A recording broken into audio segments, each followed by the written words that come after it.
Fala agora sobre Eduardo Bolsonaro. O deputado Eduardo Bolsonaro do PL de São Paulo viajou para Israel e se encontrou com o primeiro-ministro israelense Benjamin Netanyahu. Tem até essa foto aí publicada dos dois. O deputado desembarcou em Israel, se encontrou com o premier e o encontro foi publicado nas redes sociais.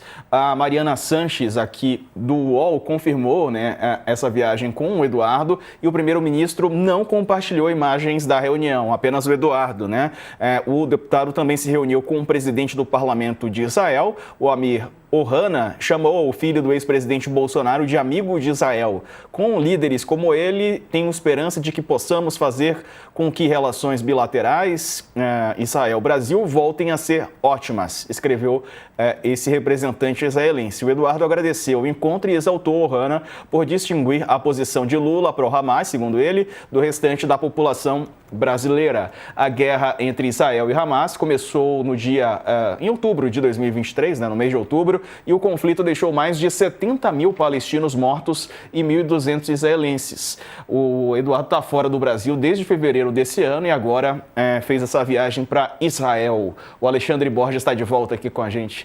E aí, Alexandre, mais essa viagem do Eduardo agora a Israel, que tem um governo mais alinhado ao que pensa o bolsonarismo. Exatamente, mas além do alinhamento ideológico, que não explica tudo, porque, só para dar um exemplo, o governo da Itália, Giorgia Meloni, é um governo de direita e não é alinhada com o bolsonarismo. Pelo contrário, ela até, em várias situações, ela deu declarações se separando do Jair Bolsonaro quando ele era presidente, enfim. Então, não é um alinhamento automático. Aqui no Chile, o falecido Sebastián Pinheira também, um cara de direita, quando ele era presidente do Chile, também ele se separou de várias posições do Jair Bolsonaro, por exemplo, em relação às vacinas na época da pandemia, enfim. Então, o alinhamento não é automático, principalmente em governos de centro-direita, enfim, que tem algumas posições que não se alinham diretamente com o pacotão da agenda bolsonarista, que apela a uma parte da direita, não a qualquer direita no mundo inteiro. No caso específico do Likud e do Netanyahu, não. Aí eles têm realmente relações muito próximas e a posição do governo Lula em relação ao conflito lá com o Hamas foi muito crítico, de uma maneira assim, na minha visão, pegou com uma mão muito pesada uma crítica à posição do governo de Israel no conflito, independente da opinião que cada um tenha em relação a quem está com a razão, quem não está, mas o governo Lula teve uma posição com a mão muito pesada na diplomacia nessa época, usando termos muito pesados que eu acho condenáveis, como falar em genocídio, enfim, coisas que eu acho que são um pouco além do tom, mesmo que haja críticas à guerra.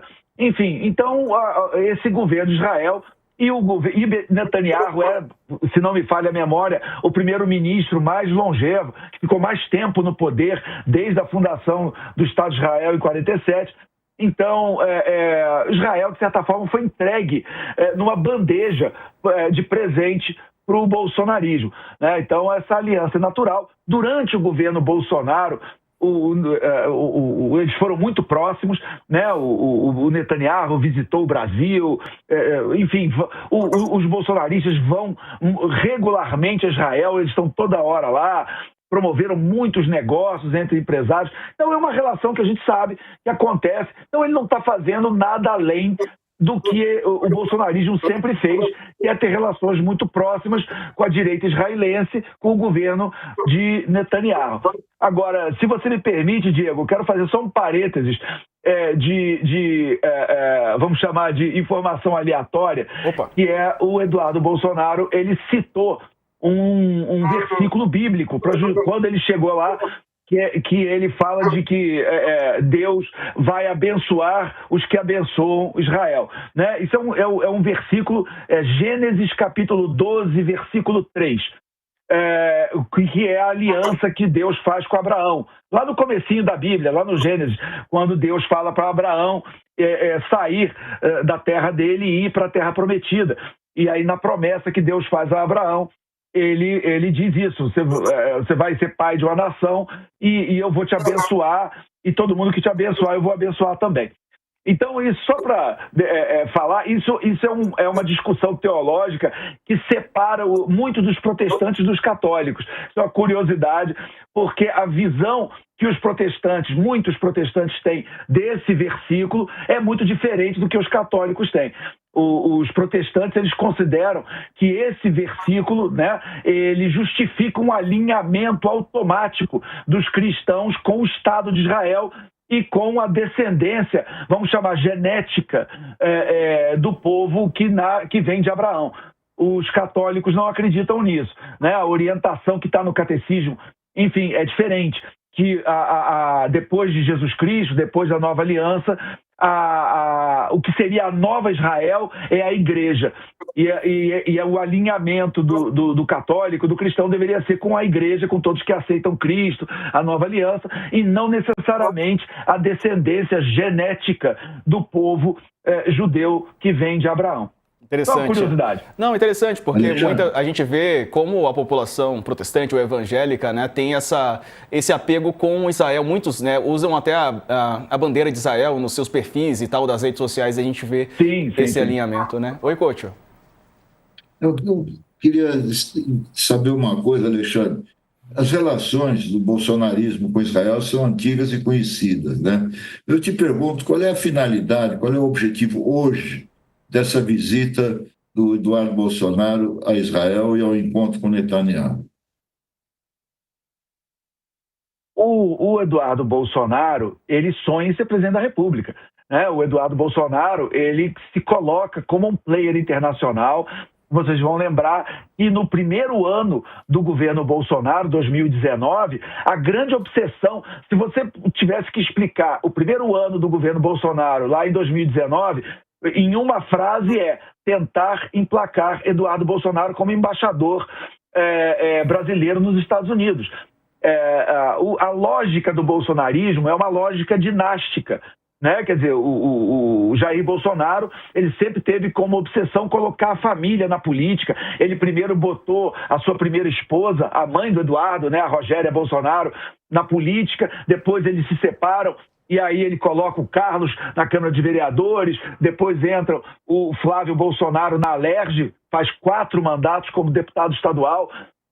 O Eduardo Bolsonaro é o último a entrar, né? Quer dizer, o penúltimo, que o Jair Renan entrou depois. Mas o Eduardo Bolsonaro entra como deputado federal lá em 2018, não teve votos, as pessoas não lembram disso, ele não teve voto suficiente para ser deputado, mas ele estava na coligação que estava o Marco Feliciano teve 400 mil votos, o Eduardo acho que teve 70 mil, e ele acabou indo na esteira e sendo eleito. Depois não, em 2022 ele teve uma votação esmagadora, mas em 2000 Não, acho que eu estou errando a data, perdão. Eu estou falando, a primeira dele acho que foi em 2014. E aí em 2018 é que ele teve essa grande votação de 1.700.000 votos. Foi só um erro de 4 anos, mas já corrigido. Então, assim, existe na cabeça do Eduardo essa ideia de que ele é o herdeiro, né? E o Jair Bolsonaro não oficializou ninguém como herdeiro, né? Até hoje, a gente viu recentemente a briga, a Michelle entrando na conversa. Então, quem será o herdeiro de Jair Bolsonaro, isso não está claro. Mas o Eduardo briga por isso desde o primeiro dia.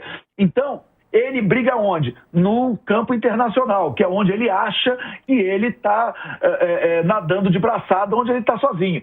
Desde dessa ideia, que é um plano do Felipe Martins, vocês vão lembrar, o Felipe Martins foi o chanceler informal no governo Bolsonaro. O governo Bolsonaro tinha um chanceler que era o Ernesto Araújo, mas o Ernesto Araújo era um despachante do Felipe Martins, né? Inclusive, era uma coisa constrangedora. O Ernesto Araújo era um diplomata de carreira e ele chamava o Felipe Martins de professor. O Felipe Martins era um menino de 30 anos, mas ele chamava de professor, e quando o Felipe Martins entrava na sala, o Eduardo Araújo, desculpa, o Ernesto Araújo, ele fazia uma reverência, ele baixava a cabeça quando o Felipe Martins entrava na sala.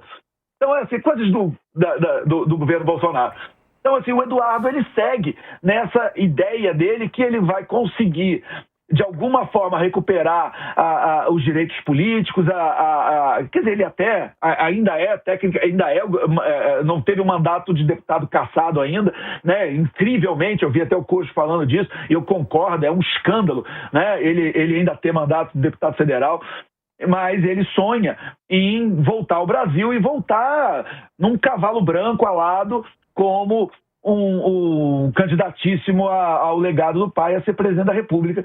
Então, toda a ingerência que ele tem em relação às relações com o governo Trump e com Netanyahu e com um ou outro país que o bolsonarismo tem boa relação, com a Hungria do Viktor Orbán, enfim, aqui ou ali, onde ele tem alguma relação, ele viaja, ele mantém contatos com a AfD, que é o partido de direita da Alemanha, enfim, onde ele tem algum tipo de interlocução, ele mantém, porque ele quer manter o nome dele vivo como estadista e como esse futuro candidato à presidência, que não é dúvida para ninguém, é o grande sonho dele. Esses dias mesmo, quando o pai dele foi preso, a gente comentou aqui, ele deu aquela declaração que eu achei espantosa, dele falar, se meu pai morrer, lamento, mas eu me coloco aqui, enfim.